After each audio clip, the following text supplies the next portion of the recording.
Warning: this video contains topics that some viewers may find disturbing. Topics include R-word, SA, and inappropriate acts with animals. Watch at your own risk. Hey you! Thanks for stopping by! Today's video is about the most disturbing manga I ever read. The title is not clickbait. This manga is genuinely disturbing. I thought this was more disturbing than Metamorphosis and My-chan's Daily Life. Yes, I read both of these, don't ask why. These two manga are some of the most well-known disturbing manga, but after reading Slave Contract by Gorou Horikawa, it's shocking more people are not talking about this. I cannot find a single review online about it. No one is talking about this. This manga has made other works, but I didn't read it. Maybe one day after I recover from what I read. Before getting to the review, let me give a little backstory on how I came across this. A few years ago, while scrolling through the 18+ section on Right Stuff Anime looking for some naughty manga. Yes, I admit it, I like to read some naughty manga every now and then. I just want two anime characters who are attracted to each other and have cute moments together, with sexy results. I get tired of watching anime that have a will they, won't they, or they don't get together until the end of the show. So I'm scrolling through the adult content, and quick side note, this was back when adult manga could be bought on Right Stuff, including Metamorphosis, before it was bought by another company.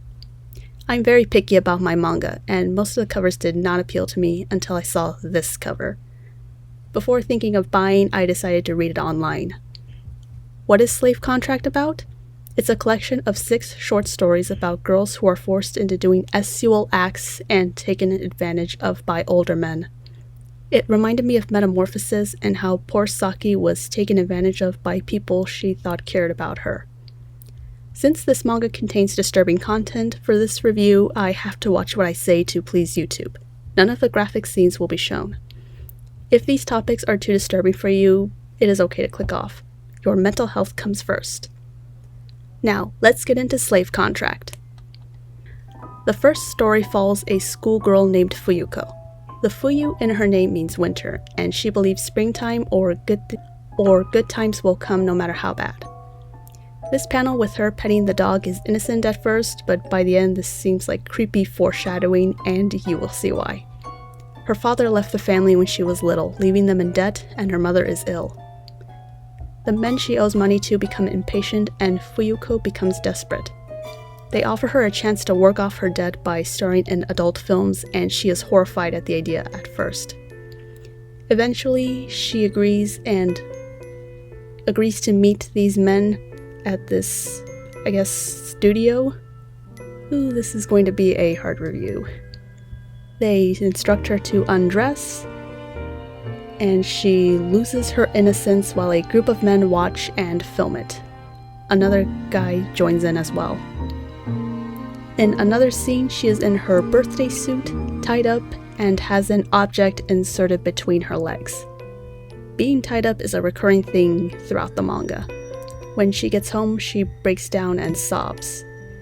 It's not over. It gets worse because we see a classmate of hers has seen the adult film she was in. The next day at school, Fuyuko talks to a guy who shows concern for her when a classmate wants to see her in private.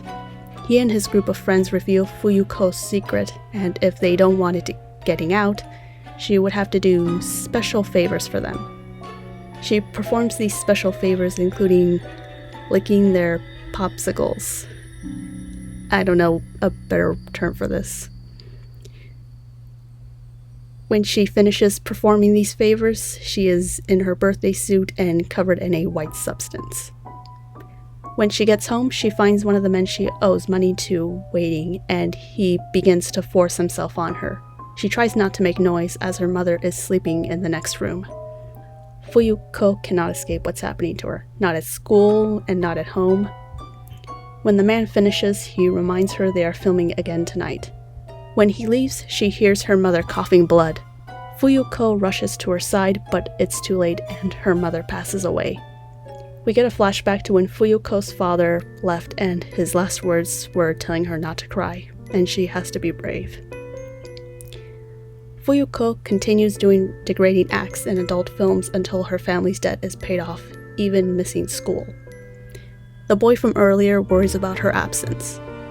When I first read this, I thought he would have a bigger role in the story, like trying to save her from this life, but he's just there to worry. Near the end, we reach the most disturbing part of the manga. Two men are talking about what they're going to do with Fuyuko. One guy mentions that she is filming a scene for a film called Blanked by a Dog. The last page shows Fuyuko in an inappropriate act with a dog. It ends with Fuyuko thinking her winter will end someday and things will get better. Okay, if that last page doesn't make this manga one of the most disturbing stories along with Mai-chan's daily life, then what will? Okay, this next story is entirely in Japanese for some reason, so I don't know many of the details. From what I can tell, it's about a nurse working at a hospital and comforting a young girl. She meets with a doctor and he begins performing sexual acts on her against her will. During this act, the little girl ends up accidentally watching through the door, so the doctor proceeds to perform these acts on her as well while she is crying. That's all for that story. For our next story, we follow a police officer named Fuyuki. She reminds me of Officer Jenny from Pokemon. She is on her way to deliver a ransom money to free a group of girls who have been kidnapped and tortured by a group of men. She gets to the meeting location but is abducted shortly after. When the woman wakes up, her clothes have been torn and she is essayed repeatedly by the men. It is revealed during a phone call that Fuyuki's boss set her up to be abducted by the men, and he even helps them with their escape. Fuyuki is found the next day after being essayed all night. She is in her birthday suit covered in a white substance. The traumatic incident left her mute. This next chapter is about a young Olympic figure skater named Serena. She is part Japanese and part American. She dreams of competing and winning a gold medal to make her mother proud. While practicing, she meets a man who has connections in the figure skating community and would like to have dinner with her. In the next scene, Serena wakes up in a motel and has been undressed. The man reveals that he gave her a sedative. She must do what he says or she will lose her chance at going to the Olympics. The next page is her pleasuring him. Sometime later, in a room full of strangers wearing masks, to some secret party to watch Serena figure skate in her birthday suit. She is embarrassed doing this, but also excited down there. The man sees this and has her lick his popsicle and pleasure the other men there. We see her slowly begin to enjoy it. The final panel takes place sometime in a motel room. On the TV, a woman, not Serena, wins the gold medal in figure skating. Serena says that she has given up wanting to win the gold and just wishes to pleasure her master and his friends who treat her good. This ending really got me. The dog scene from the first chapter was still disturbing, but this was just depressing. A woman gives up her dream after getting Stockholm Syndrome. This one stuck with me the most. The next story is the shortest one, about a nun. The art style looks innocent and cutesy. If you saw just this panel, you would think this was from a shoujo manga in the 90s. This nun takes care of orphan children, and in order to take care of them and keep from losing their home, she agrees to become a slave to the owners. She agrees to do special favors for them. She's crying while performing these acts, such as being tied up while in her birthday suit. She is then wearing a collar and walking on all fours, licking their feet. It ends with the nun having an inner monologue, wondering if this is God's test. This chapter was like 10 pages.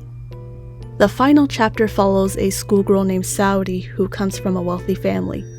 She looks a lot like Fuyuko from the first chapter. At school, she passes a creepy man sitting in an alley. The mangaka sure likes to make the men unappealing. Saori's friend notes how popular she is getting letters in her locker and to just pick a guy. On her way home, she gets kidnapped and essayed by the creepy man from earlier. Yes, also taking pictures of the entire incident, and says he knows how to develop it himself, and if she doesn't want these images getting out, she must be his slave and continue to pleasure him. Saori is terrified of what her parents will think and how this will damage the family's reputation. When she gets home, she takes a bath and sobs. Saori continues to meet with him doing inappropriate acts, including being tied up and having objects inserted between her legs. The creep tells her to tell her mother that she will be going away for a few days on a school trip, but actually be with him.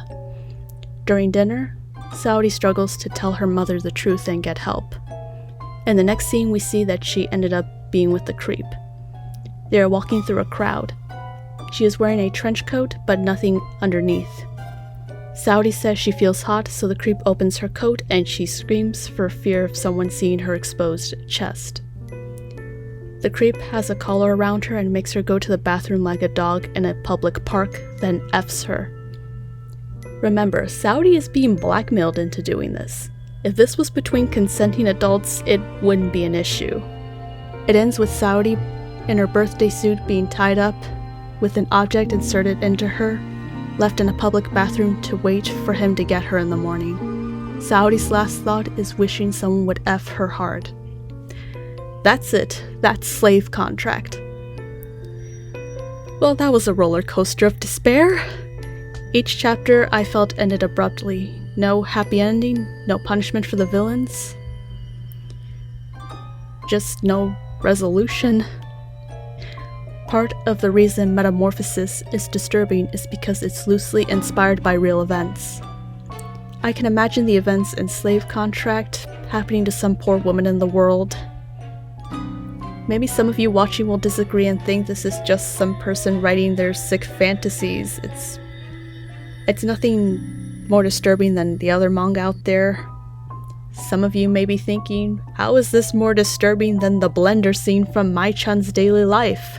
Well, we all have different preferences, different tolerance levels. It's fine to disagree.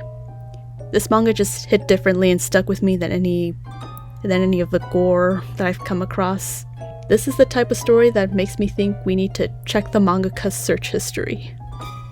Slave Contract is not for everyone. I don't know who to recommend this to other than people who are into ultimate despair. Hard to believe this was available on Right Stuff at one point. Some of you will disagree and say there is much more disturbing manga out there, and there's no way this is anywhere as disturbing as Mai-chan's daily life. Maybe you think Metamorphosis or some other story is more disturbing, and that's fine. I'd love to know what manga you think is the most disturbing. Thanks for stopping by.